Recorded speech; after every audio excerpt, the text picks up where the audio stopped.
So free shaping work, and I don't do a ton of free shaping. It's not my cup of tea.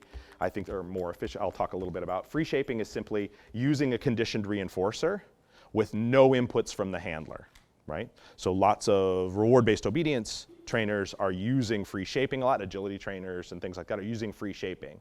They want the dog to offer behaviors. And they don't want to help the dog if they can help it, because the help is something we have to fade, right? So if I help my dog do behaviors, I have to eliminate that help, right?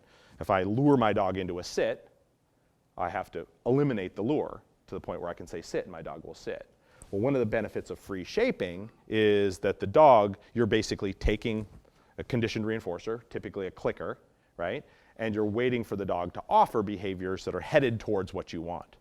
And so if I were trying to teach my dog to go get on that towel and I was free shaping, I could just stand in here and I've conditioned my dog to a clicker. My dog happens to wander that direction, and as they wander that direction, I click.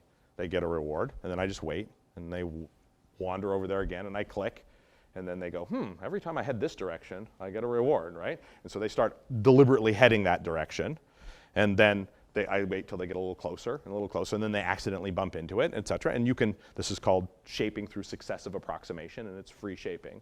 And my dog would eventually be running over there to get on the towel, and once they were offering that behavior and I'd been rewarding it, I just put a cue in front of it, right? So that's free shaping in a nutshell.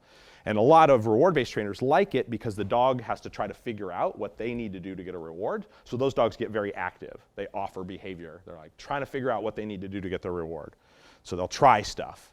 And so they have kind of a nice mentality for learning, right? And you do that. The problem with it frequently is, one, there's certain types of behaviors that are almost impossible to free shape.